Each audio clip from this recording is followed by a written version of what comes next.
I've been watching these numbers a long time. I don't think I've ever seen the trade deficit cut in half in 1 month. Not bad. Right? Not bad. Come on, guy.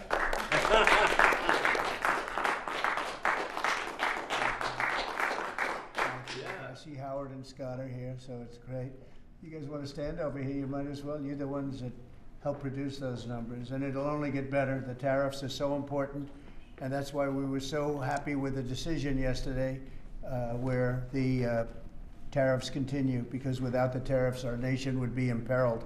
We would really be imperiled. I think I can say that with great surety, Scott and Howard.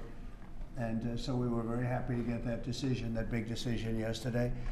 And today it's about a man named Elon, and he's one of the greatest business leaders and innovators the world has ever produced. He stepped forward to put his very great talents into the service of our nation, and we appreciate it. And I just want to say that Elon has worked tirelessly helping lead the most sweeping and consequential government reform program in generations. And you know the kinds of things that he's found and his people have found. He's brought a group of very smart people in, and they found things that are pretty unbelievable.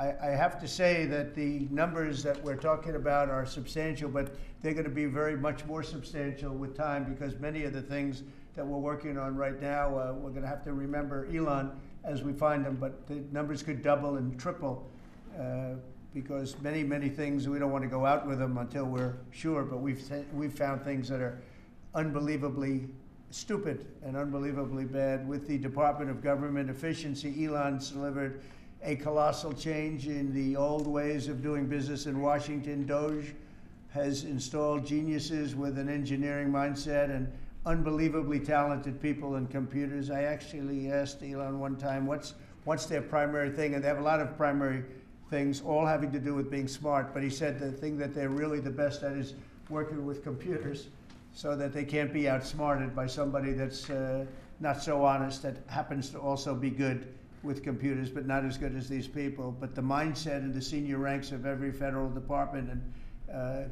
it's really changed. And with Elon's guidance, they're helping to detect fraud, slash waste, and modernize broken and outdated systems. So as you know, we're talking about various systems and changing systems. And you know, sadly, it takes a long time to do that. You'll change, let's say, a system at IRS and computerize it properly, where the job can be done in 1/10 the time, but it takes sometimes years to rebuild those systems. But we've started, in many cases we've started. I will say that this has less to do with Elon, but the air traffic control systems, we're bidding out to the best companies in the world, those systems right now. They were what the previous administration was horrible what they did. They spent billions and billions of dollars, and in the end it didn't even come close to working. They tried to hook up wire to copper, and it can't be done. And they just spent billions of dollars and just wasted money, actually made the system much worse. So we're going to get a brand new modern system. Congress is working with us on that, and we're going to get it done as quickly as we can. But it's in the works, and once it's done, it'll be good for 30 years. But we have a system that's 48 years old and would have a modern computer hooked into a very outdated computer, and they don't hook up. I mean, they didn't hook up. So after spending billions of dollars, they turned on the system, and in never any cases, from local to countrywide, they never worked.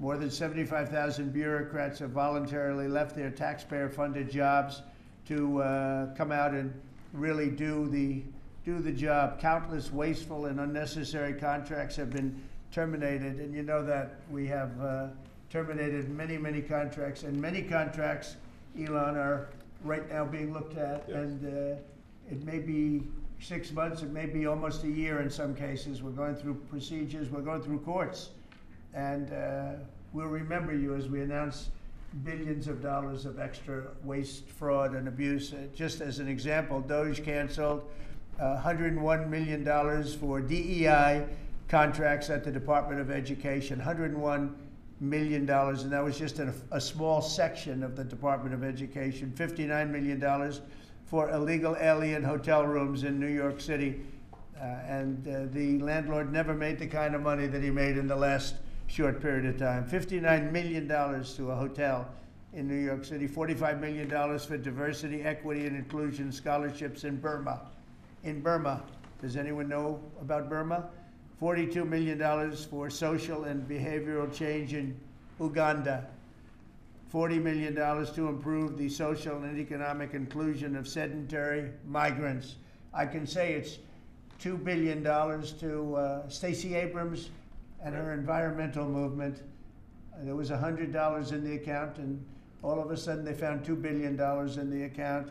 And I assume that's being looked at. I don't know, I'm not sure, but I assume that's being looked at. Think of that, $2 billion. And then Lee will tell you there's another one over there for $20 billion being spent on another environmental cause. $20 billion, not 20 million, a lot, not 200,000, which is a lot. So think of it, in her case, you have $100, and now all of a sudden she gets hit with an infusion of $2 billion just before I take office. $20 million for Arab Sesame Street in the Middle East. Nobody knows what that's all about. Nobody's been able to find it. $8 million for making mice transgender. So they spend $8 million on making mice transgender. And those are better than many of the others. I could sit here all day and read things just like that, but we have other things to do. So it's much, much more than just that. We're totally committed to making the DOGE cuts permanent and stopping much more of the waste in the months to come. We want to get our great, big, beautiful bill finished and done. After that, we put some of this into the bill, but most of it's going to come later. We're going to have it cauterized by Congress, affirmed by Congress. In some cases, we'll make cuts. In some cases, we'll just use it in a different layer to save the money, but it's hundreds of billions of dollars. DOGE has also fully modernized the federal retirement process and continues to work very hard on the IRS modernization, but we're taking that over with DOGE. Many of the DOGE people, Elon, are staying behind too, so they're not leaving. And Elon's really not leaving. He's going to be back and forth, I think. I have a feeling. It's his baby, and I think he's going to be doing a lot of things. But Elon's service to America has been without comparison in modern history. He's already running one of the most innovative car companies in the world. You look at his factories and compare them with some of the old factories we have, and it's a big difference. And the most successful space company, and I guess in history you would have to say the largest free speech platform on the internet, etc. Yet Elon willingly, with all of the success, he willingly accepted the outrageous abuse and slander and lies and attacks because he does love our country. I know that very much. He loves our country. He comes from another country, a country that's going through trials and tribulations, I would say. But he's all about the USA, and Americans owe him a great debt of gratitude. So I just want to thank Elon for his time as a special government employee. Can you imagine? They call him an employee, but it's a special government employee, and for coming and helping us, and he really has changed the mindset of a lot of people. A lot of people thought, maybe we'll cut 1% or 2% or 3%. Then they said, wow, we can cut a lot more than that. And we're going to do it very surgically. We're going to continue on the march. We're making America great again. When I was in Saudi Arabia, and we were in, as you know, 3 really great countries, predominantly the 3. Qatar was great, UAE was great, Saudi Arabia, incredible.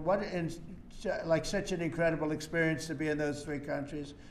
But the Crown Prince of Saudi Arabia, and I must tell you, the great leaders of the other 2 that we just mentioned, they all said the same thing, that the United States is the hottest country right now anywhere in the world. And 6 months ago, we thought it was dead. It was like a dead country. And it would have been a dead country if we didn't have the right result on November 5th. It would have been a horrible, horrible situation was going on with the borders, with transgender for everyone, men playing in women's sports, and so much more. But they were saying the hottest country anywhere in the world. And then I played that little clip because I was one person who's respected, or 2 people, because Joe was in that one too. Joe's a good man. But that was one group of people saying something about the success of what we've done over the last 4 months. They cannot believe it. In the one case, they said they've never seen anything like it as long as they've been doing what they've been doing. They've been doing it for a long time. So I want to thank Elon for helping. And again, you know, the United States right now is the hottest country anywhere in the world. There's no country as hot, and we're doing really well. We came, when I left, we had no wars, we had no problems. We defeated ISIS, we rebuilt our military, and we had no inflation. And when I came back, we had a lot of inflation. We had wars all over the place. We had the embarrassment in Afghanistan where we gave up billions and billions of dollars of military equipment, the most embarrassing moment in the history of our country, I believe. I believe that strongly. We have Russia with Ukraine. We had the attack on Israel in October, the horrible attack, October 7th. Horrible, horrible attack. Nobody's ever seen anything like it. And now we have something where we're really healing a lot of that. We stopped India and Pakistan from fighting. I believe that could have turned out into a nuclear disaster. And I want to thank the leaders of India, the leaders of Pakistan, and I want to thank my people also. We talked trade. And we said we can't trade with people that are shooting at each other and potentially using nuclear weapons. And they're great leaders in those countries, and they understood, and they agreed. And that all stopped, and we're stopping others from fighting also, because ultimately we can fight better than anybody. We have the greatest military in the world. We have the greatest leaders in the world. We put one of them in charge of the Joint Chiefs of Staff, as you know, General Raisin Kane. And we wiped out ISIS, completely wiped out ISIS in 3 weeks. They said it would take 5 years, and we did it in 3 weeks. And that's the way it is, but we don't want to have to use our military. We want to be peace through strength when we can, and that's the way we're going to have it. So I just want to thank Elon and all of his people. Most of those people are staying, almost all of them are staying, and they're going to be with us. And you're going to see the results coming long into the future. Even a year and 2 years later, you're going to see a lot of the results, and those hundreds of billions of dollars are going to be adding up, and they're going to continue to add. It'll be interesting, really interesting to see what the final number is going to be. But again, Elon gave an incredible service. Nobody like him, and he had to go through the slings and the arrows, which is a shame because he's an incredible patriot. The good news is that 90% of the country knows that, and they appreciate it, and they really appreciate what he did. And I gave him a little special something we have here. Thank you. A very special, that I give to very special people. I have given it to some, but it goes to very special people, and I thought I'd give it to Elon as a presentation from our country. Thank you. Thank you, Elon. Thank you. Take care of yourself. Thank you. You see the lot. The luck on this is amazing. That's right. A large lot. Well, let me say perhaps a few words that this is not the end of DOGE, but really the beginning. My time as a special government employee necessarily had to end. It was a limited time thing. It's 134 days, I believe, which ends in a few days. So, so that you know, it comes with a time limit. But the DOGE team will only grow stronger over time. The DOGE influence will only grow stronger. It's I'd liken it to sort of Buddhism. It's like a way of life. So it is permeating throughout the government. And I'm confident that over time we will see $1 trillion of savings and a reduction in $1 trillion of waste and fraud reduction.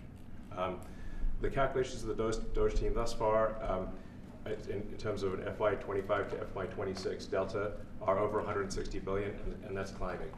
We expect that number will probably go over 200 billion soon. So I think the DOGE team is doing an incredible job. They're going to continue doing an incredible job, and I'll continue to be visiting here and be a friend and advisor to the president, and I look forward to times being back in this amazing room. By the way, isn't this incredible? Like this incredible, I mean, it's stunning. I think the way that the Oval Office, how the president has just completely redone the Oval Office. It's beautiful. I love the gold on the ceiling. Thank you. It's pretty nice. Yeah. That's been there a long time. That was plaster. Nobody ever really saw it. They didn't know the eagle was up there, and we highlighted. It's essentially it's a landmark, a great landmark, and that's 24 karat gold, and everybody loved it, and now they all see it when they come in. So it's been good. The Oval Office finally has the majesty that it deserves, thanks to the president. So I look forward to continuing to be a friend and advisor to the president, continuing to support the DOGE team, and we are relentlessly pursuing $8 trillion in waste and fraud reductions, which will benefit the American taxpayer. That's it, really. Thank you, Mr. President. Thank you. All right. Great job. Thank you, President Trump. The president mentioned that you had to deal with all the slings and arrows during your time at DOGE. There's this. Some of the people, some of the media organizations in this room were the slingers. Well, there is a New York Times report today that accuses you of blurring the line between. Is the New York Times, is that the same publication that got a Pulitzer Prize for false reporting on the Russiagate? Is it the same organization? I gotta check my Pulitzer. I think it is. It is. I think the judge just ruled against New York Times for their lies about the Russiagate hoax, and that they might have to give back that Pulitzer Prize. That New York Times. Let's move on. Okay, then Next President question. Trump, I got one for President Trump. So President Trump, Biden aides who used to work here are in talks with Republicans in Congress to go and testify about what they did or didn't do to possibly conceal President Biden's decline. Do you think that Dr. Jill Biden should also have to come in and testify about what she did or didn't do? Well, I hate the concept of it. It's the wife of a man who was going through a lot of problems, and everybody that dealt with him understood that. And I guess it came out during the debate loud and clear. That was the biggest signal of all. They have to do what's right. The country was there was a lot of dishonesty in the election, as you know, 2020. That's been now caught. People understand it was a rigged election. And when you go further out, when you see the Autopen, I mean, I think the Autopen is going to become one of the great scandals of all time, because you have somebody operating it or a number of people operating. Because I knew Joe Biden. Joe Biden wasn't in favor of opening up borders, letting 21 million people into this from prisons and mental institutions and gang members. He wasn't into that at all. And who signed these orders, proclamations, and all of the different things that he signed that set our country so far back, that was so bad for our country. With the Autopen, how would it work? Like, we're in the Oval Office right now. If there was a group of rogue staffers that work for you who wanted to advance a bill or an executive order without your knowledge, how could they do it? How do they go behind the president? Well, it's very hard, because I'd read your newspapers or your media the next day, and I'd say, well, I didn't approve that, and I would find it. I mean, they wouldn't get away with it for long, because I'd say, I never signed that. Who the hell signed that? Autopens, to me, are used to sign letters to people, because we get, I think they said 20,000 letters a week, and you like to be able, when somebody takes the time to write a letter, it's nice to sort of write back. And Autopens are meant for that. Autopens are not meant to sign major proclamations or tax cuts or borders, anything having to do with the border, which is so important. And if it happened on my watch, I would be able to see it, because the next day or sooner I'd be reading about something that I knew nothing about, and who the hell signed this? So I almost never used the Autopen. In fact, yesterday I was signing about 81, I think it was 81 proclamations and statements to people that I think should be signed by us. I think when you write letters to foreign dignitaries or presidents or prime ministers, you should be signing those letters, not done with Autopens. I understand he signed almost everything with an Autopen. It's a very dangerous thing. It really means you're not president. Whoever operated the Autopen, and we think we know who that is, and it was actually more than one person, but that's not what the presidency is all about. I hardly use the Mr. President, the tariffs on China, you said that they violated the agreement with the U.S. Well, they did. They violated a big part of the agreement we've made. You know, if you read that whole statement, I was very nice to them. I helped them because they were in trouble with the stoppage of a massive amount of business. But I'm sure that I'll speak to President Xi and hopefully we'll work that out. But yeah, there's a violation of the agreement. Yeah, please. Mr. Mr. President, can you give us an update to the latest ceasefire agreement that Israel has agreed to, but Hamas still considering? Well, they're very close to an agreement on Gaza, and we'll let you know about it during the day or maybe tomorrow, and we have a chance of that. And I think we have a chance of making a deal with Iran also. They don't want to be blown up. They would rather make a deal, and I think that could happen in the not too distant future. That would be a great thing if we could have a deal without bombs being dropped all over the Middle East. That would be a very good thing. They can't have a nuclear weapon. We want them to be safe. We want them to have a very, very successful nation. Let it be a great nation, but we can't have that. They cannot have a nuclear weapon. It's very simple. And I think we're fairly close to a deal with Iran. Mr. Musk, I have a question for Elon. Yeah, please. You said just now that you look forward to being a friend and advisor to the president. So do you expect to continue advising the president and DOGE informally, or are you going to sort of shift your focus entirely to your companies? Well, I expect to continue to provide advice, whatever the president would like advice. I hope so. I mean, yeah, I expect to remain a friend and an advisor, and certainly if there's anything the president wants me to do, I'm at the president's service. Mr. Musk, on DOGE, you said that there was $1 trillion promise for cuts from DOGE. Yes, I think we do expect over time to achieve the $1 trillion. But what have you found in your time here was the biggest roadblock to getting those cuts? Was it the cabinet, or was it Congress, or something else? What was the biggest roadblock from your work? It's mostly just a lot of hard work. It's really not any one person or Congress. It's going through really millions of line items and saying just each one of them makes sense or does not make sense. Obviously, at times when you cut expenses, those who are receiving the money, whether they're receiving that money legitimately or not, they do complain. And you're not going to hear someone confessing that they received money inappropriately. Never. They're going to always say that they received money appropriately for an important cause. Naturally, that's what you'd expect. So we just have to. It's just a lot of work going through the vast expenses of the federal government and just really asking questions. What's this money for? Are you sure it's actually being used well? Many times we can't even find anyone who defends it. So for a lot of the expenses, there is actually no defender at all. And then we have to just work through the process of stopping the spending, where there's often literally no defender. Nobody even knows why the money's being spent. It's truly absurd. I mean, we find situations where there are millions of software licenses with 0 people using them. 0. Exactly. This is the quizzical expression. You're like, surely, if there's millions of software licenses, someone should be using them. No, and then we've got to go through the process of saying, okay, look, if no one's using the software, we can terminate this software license agreement.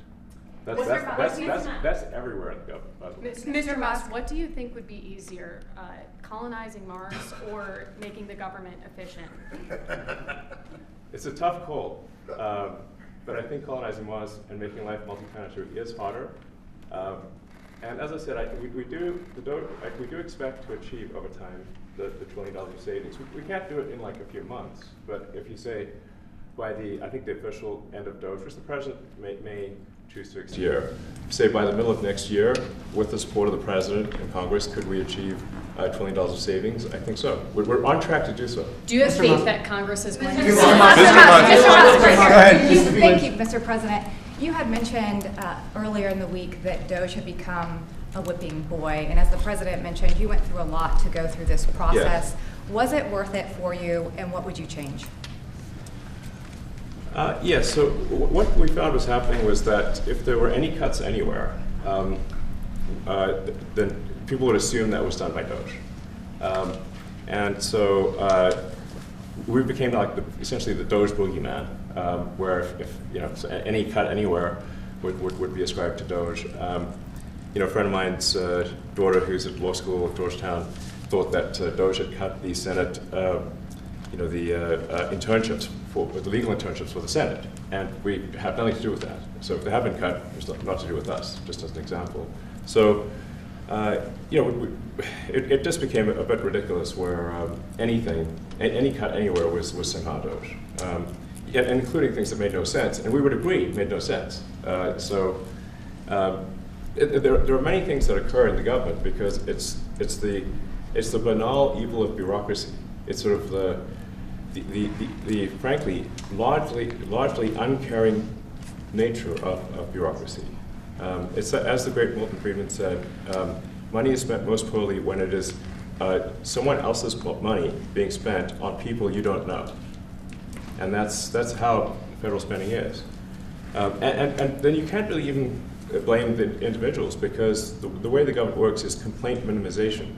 So when you do try to, when someone within the government tries to stop that money being spent, there's usually someone that complains. And then their manager will say it's not worth the trouble, just pay it anyway. That happens over and over again. So was it Mr. worth Musk. I think it was an important thing. I think it was a necessary thing, and I think it will have a good effect in the future. Thank you, President Trump. Peter? This week there was a video on board a plane that showed the First Lady of France slapping her husband, Emmanuel Macron. Do you have any world leader to world leader marital advice on those phones? Make sure the door remains closed. That was not good. Yeah. No, I spoke to him, and he's fine too. They're fine. They're two really good people. I know them very well, and I don't know what that was all about, but I know them very well, and they're fine. What do you think about this Democratic Party plan to avoid being swept in every battleground state again by spending $20 million to study how to speak to American men? Well, you know, they spent 2.8 billion. We spent 1.5. We spent much less. We spent about half of what they spent, and at the end they were $28 million short. They had to be. They spent 2.8 billion. It's a lot, but they couldn't get 28 million at the end, and now they want to spend. I read that they want to spend money to learn how to talk. That's fake. You don't want to be fake. You shouldn't have to hire consultants to say what America needs, because then the consultants should be running the deal, not them. But I read that they want to spend a lot of money in each state. So we won all 7 swing states, 7 out of 7. We won a lot more than that. We won the popular vote. We won everything, and they want to spend money to find out what they did wrong. And I mean, I could tell you what they did wrong. I could tell you every one of their programs. When they say men playing in women's sports, I would say that's not a winner. When they say transgender for everybody, I think that's not a winner. When they say open borders so the entire world population of criminals can pour into our country, I don't think that's a winner. I mean, I just gave them that for free, but I don't know if they'll change their ways. I see them all the time. I see people that I know in Congress, Democrats, they're trying to justify some of the things I just said. You can't justify them. I always hear they're 80-20 issues. I say they're not 80-20, they're 97-3. They might be 99-1. They're not 80-20. They wish they were 80-20.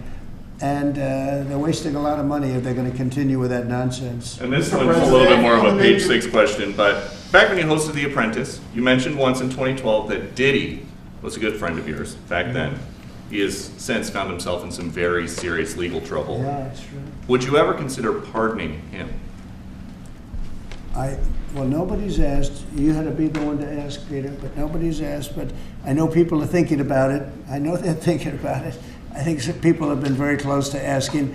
First of all, I'd look at what's happening, and I haven't been watching it too closely, although it's certainly getting a lot of coverage. I haven't seen him. I haven't spoken to him in years. He used to really like me a lot, but I think when I ran for politics, that relationship busted up. From what I read, I don't know. He didn't tell me that, but I'd read some little bit nasty statements in the paper all of a sudden. It's different. You become a much different person when you run for politics and you do what's right. I could do other things, and I'm sure he'd like me, and I'm sure other people would like me, but it wouldn't be as good for our country. As we said, our country's doing really well because of what we're doing. So it's not a popularity contest. So I don't know. I would certainly look at the facts.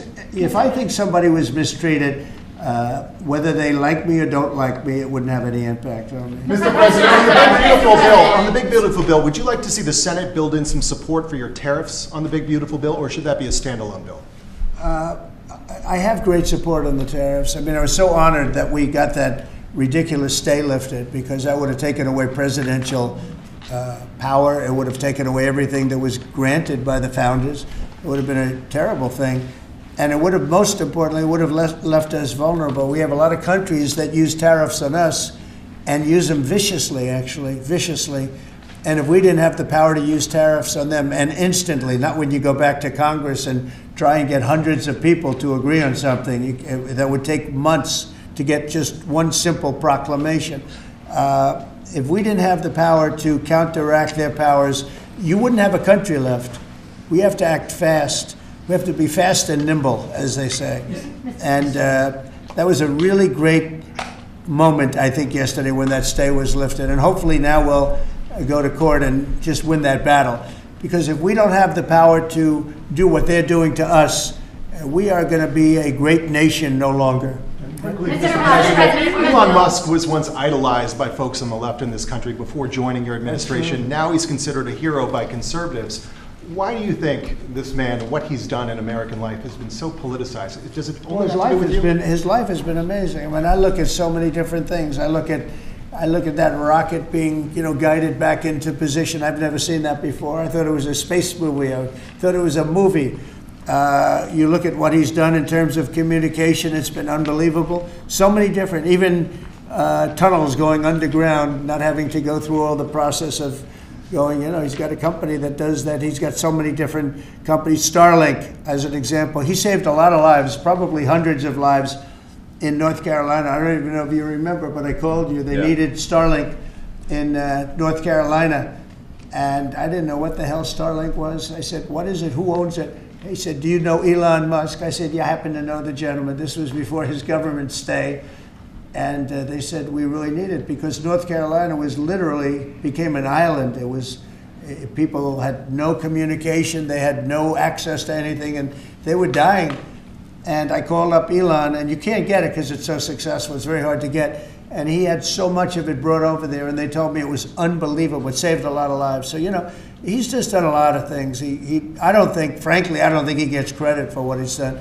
But he's a very good person too. You know what? If he wasn't a good person, but he did the same things, I'd probably maybe speak differently. He happens to be a really good person who loves the country. Mr. President, on the one big, beautiful bill, you had indicated this week that there were some things you didn't like about what had passed in the House.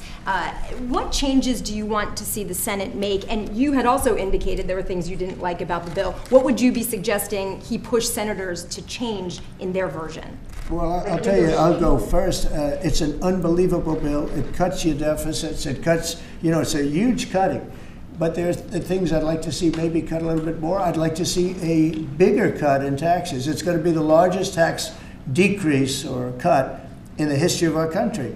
I'd like to see it get down to an even lower number. I was shooting for a slightly lower number. I would have liked to have done that. But with all of that being said, when you look at the tax cut and the fact that the original tax cut, which made us so successful, we had the most successful 4 years in the history of our country, the economy, and this is going to be even better. And you see that by the reports that came out just yesterday or tonight. I guess they were released this morning at 8 o'clock.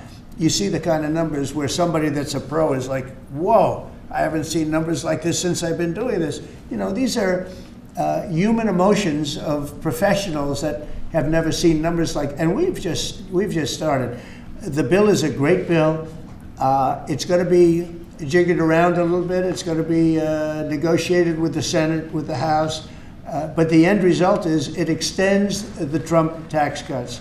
If it doesn't get approved, you'll have a 68% tax increase. You're going to go up 68%. That's a number that nobody's ever heard of before. You'll have a massive tax increase. If it does get approved, you'll have a large tax cut, the largest we've ever had. When you add the past tax cuts that we got you, the Trump tax, they call them the Trump tax cuts. It's an amazing bill. It does amazing things. with all of that, it's going to be adjusted a little bit over the next coming weeks, and I think it's going to be passed. The Republicans want to pass it. With all of the great things it does, including an extension of debt, it's the extension. We have to extend the debt. If we don't extend debt, we're in default. Now, the Democrats might like our country to be in default, but in 250 years, we've never been in default. That was handed to them by a very well-meaning man that gave it to them because he thought it was the right thing to do. It could have been their problem before the election, but this man thought it was the right thing to do, and he was well-meaning.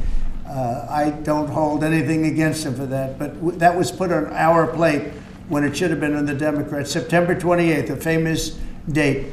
It should have been taken care of by the Democrats, but this person, a man of power, gave it to us so that in June that comes due. Well, we have to take care of that, because if we don't take care of it, we have a country in default, and we don't ever want to have a country in default. You know, I'll tell you, a certain senator, Elizabeth Warren, said that she would never, ever allow a default on our debt. She would never let it happen, and she would like to get rid of the debt ceiling, what's called the debt ceiling. I call it the debt extension because we really need an extension, that she'd like to see that gotten rid of. And there are many people that agree. Many Democrats agree with that.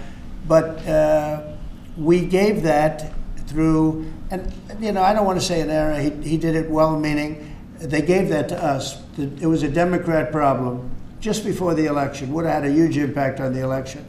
And to our benefit, we won anyway, but to our benefit. But felt that really for the good of the country, we should extend that. But Elizabeth Warren and various other people would like to see that. Her whole career, she wanted to see it terminated, gotten rid of, not being voted on every 5 years or 10 years. And the reason was because it's so catastrophic for our country. And I always agreed with her. That was one thing I agreed with her on.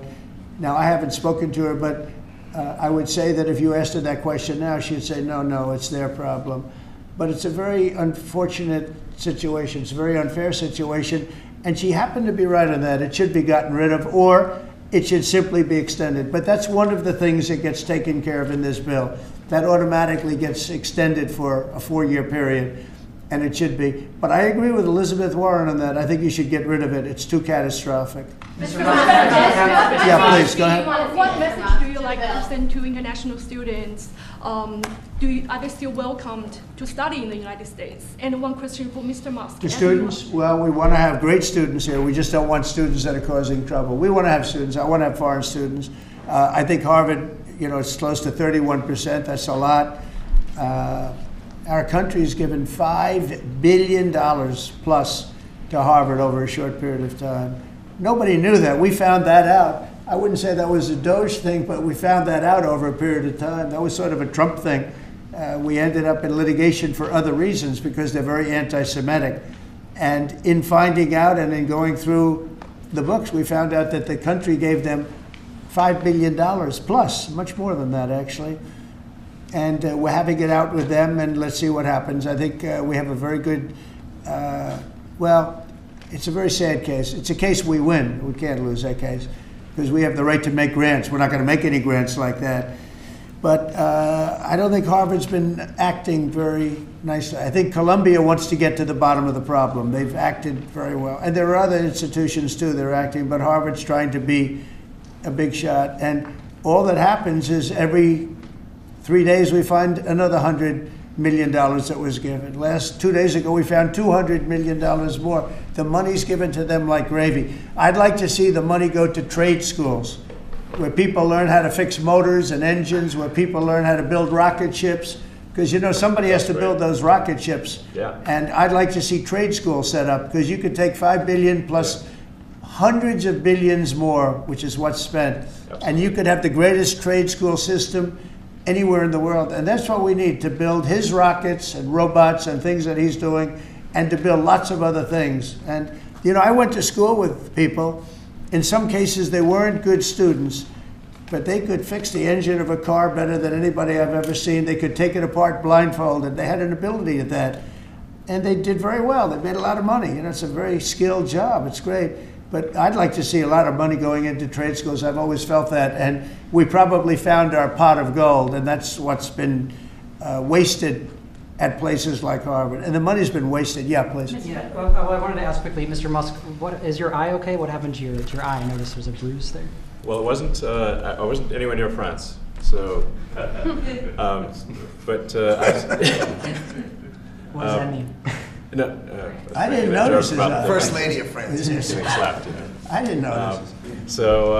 Yeah, no, I was just horsing around with little X, and I said, "Go ahead, punch me in the face," and he did. Turns out, even a 5-year-old punching you in the face actually does. That was X that did? Yeah. X could do it. If you knew X, he I could saw his do mom it. right now. But I didn't really feel much at the time, and then I guess it bruises up. But I was just horsing around with the kids. I didn't basically. notice it, actually. President Trump, I got one. I know that you try to stay pretty neutral because not your war, but And by the way, not my war. I just want to solve the problem for people. This was not a war that was going to happen if I were president. Right, and so not your war, but as you try to fix it, and as you survey this hellscape of the Ukrainian front lines, It's horrible. and you and your team deal with a very stubborn Vladimir Putin. Yeah. Do you and look? And Zelensky. Yeah. But do you look at this Very conflict stubborn Zelensky too. any differently now? Like, do you look at this and see Putin as the good guy or the bad guy? So I've known him very well, and I went through a lot of things with him because Russia was, the Russia hoax turned out to be a total hoax. New York Times, they got a Pulitzer Prize. They have to give back the Pulitzer Prize. That's my lawsuit, and they're doing very poorly in that lawsuit. But they wrote stories about how it was true and it was false, and a lot of Washington Post also. I have gotten to see things that I was very surprised at. Rockets being shot into cities like Kiev during a negotiation that I felt was maybe very close to ending. We were going to solve a problem, and then all of a sudden rockets got shot into a couple of cities and people died. I saw things that I was surprised at, and I don't like being surprised. So I'm very disappointed in that way. With that being said, I'd like to see it end. 5,000 people, I think the number's even more than that, but 5,000 people a week are being killed.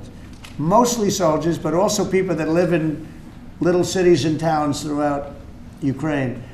And I'd like to see that stop. And I asked Caroline this yesterday, but I want to ask you directly. So many of the things that you're trying to do are held up in court right now. If the courts are going to have so much influence over U.S. policy, do you wish you would have just become a judge instead? Yeah, well, look, it wasn't meant to be that way. If you look at the founders, the president had certain powers, and you have your three groups, and they all had supposed to be pretty equal powers. But you can't have a judge in Boston running foreign policy in places all over the country because he's got a liberal bent or he's a radical left person. That's what the executive branch is for, and you have checks and balances. But we had millions of people pour into our country, many criminals poured into our country, murderers, mental institutions from all over the world being emptied out into our country. And if we don't get them out and get them out quickly, could lose your country very easily. This is a bad, that anybody would allow this to happen to our country. With all of the things, we took over inflation, we took over some wars, we took over a lot of problems that didn't exist when I was president. None of it existed. We wiped out ISIS. Other than that, we had no wars. Putin was never going to hit Ukraine. Israel would have never been attacked. That attack, as you know, Iran had no money. They didn't have money for Hamas. They didn't have money for Hezbollah. They had no money whatsoever. That wasn't going to happen. All of these things that happened weren't going to happen. You wouldn't have had inflation. So it's very sad when I came back. But the thing that is the hardest is that they allowed 21 million people into our country, and many of those people are stone-cold criminals. They moved their criminal population into the United States, and of all the things that are bad, I solved inflation, I believe, already. I got the fuel prices down. The fuel prices came down. That's one of the reasons. They screwed up the energy. They screwed up the cost of gasoline and oil and gas.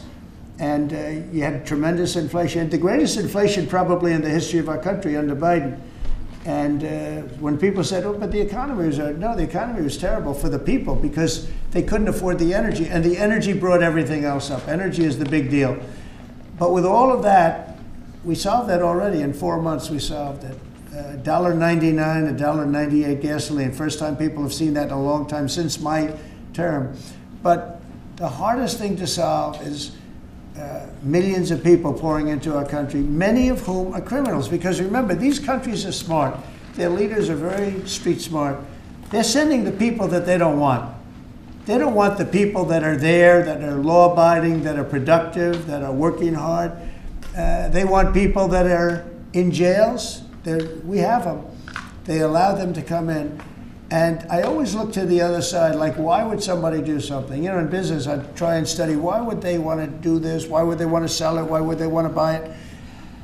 One thing I can't figure out is, what would an administration, what were they thinking when they allowed millions of people from prisons all over the world, not just from South America, Venezuela, all over the world, from the Congo in Africa, hundreds of people, thousands of people from the Congo, rough prisoners, from Asia, from Europe, rough parts of Europe. Why would they allow them to come into our country? Why would they do that? It's the one thing I can't figure out. And I don't believe it was Joe Biden. I really don't. I mean, look, he's been a sort of a moderate person over his lifetime, not a smart person, but a somewhat vicious person, I will say. If you feel sorry for him, don't feel so sorry because he's vicious. What he did with his political opponent and all of the people that he hurt a lot of people, Biden. And so I really don't feel sorry for him. But he wasn't a person that would allow murderers to come into our country. He wasn't a person that was in favor of transgender for anybody that wanted it, take kids out of families, et cetera, et cetera. So I just don't understand why a thing like this, how a thing like this could have been allowed to happen. Very sad. It's very sad for our country. If I could add something, I think the fundamental moral flaw of the left is empathy for the criminals and not empathy for the victims. Empathy for the criminals, but not empathy for the victims. And there's been way too much of that. That needs to stop. To the president's point, there's been immense judicial overreach that is unconstitutional, that was never intended. And it's undermining the people's faith in the legal system. It needs to stop. It's gone too far. And just today, we had, just a couple of hours ago, we had a great decision from the Supreme Court, thank goodness, that was very important. We had two important decisions yesterday on the tariffs, because again, we have to be able to fight a fair fight with other countries. Howard, would you say we have to be able to use tariffs to fight people that use tariffs on us? I mean, if we didn't have that power of tariffs, we would economically be destroyed as a country, because they will destroy us. Other countries will destroy us with unchecked tariffs. We can check them when we have the use. They tried to take that power away from us. And if you take that power away, we're not going to have a country. We won't have an economically viable country. But it's very important on immigration that we be able to get people out without having to go through a long court case. I mean, it was up to some of these judges. Every single one of these millions of people, criminals, prisoners that were let go from jails because they save a fortune when they do. They brought them into the United States. You know what they're saving? The money they're saving? But some of murderers, it's very important that we're able to get those people out of here fast, bring them back to their country where they belong. And those countries take them, because if they don't take them, they have to go through the wrath of the United States, and they take them. But we have judges that don't want that to happen, and it's a terrible thing. That's going through the court system right now, that whole situation.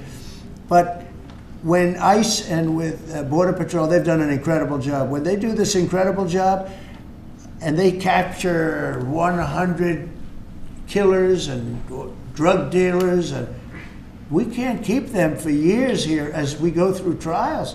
We have to get them out rapidly, and we know who they are. We know who they are, and we're very careful about who they are, but we have to get them out rapidly, or again, we're not going to have a country. Okay? Maybe one or two more. Go ahead. Are you concerned that tariff may also affect companies like Tesla, which has parts manufactured abroad? And this is also to you, Mr. Musk. Well, he's going to end up building his whole car here. I mean, I thought he built his whole car. Pretty much he does. He's got incredible factories, and like I looked at one in Texas. It's unbelievable. No, all of the manufacturers will build their parts here too. I mean, it used to bother me. They make a part in Canada, a part in Mexico, a part in Europe, and it's sent all over the place, and nobody knew what the hell was happening. I think it's ridiculous. You build a car, make it in America, and I gave them a little leeway on that. You know, gave them some leeway. But over the next year, they've got to have the whole thing built in America. That's what we want. We want America to buy American-built cars. Thank you very much, everybody. Thanks, guys. Thanks, guys. Thank you, guys. How was your meeting with Jerome Powell? Thanks, guys. Good meeting. Thank you, guys. It was a good meeting. Are you considering Thanks, guys. pardoning Keep going, George keep going, Santos? keep going. Thank you. Thanks, guys. Let's go straight out here. Thank you. Thanks, guys. We can come back for the chords. Right, you want me to take the,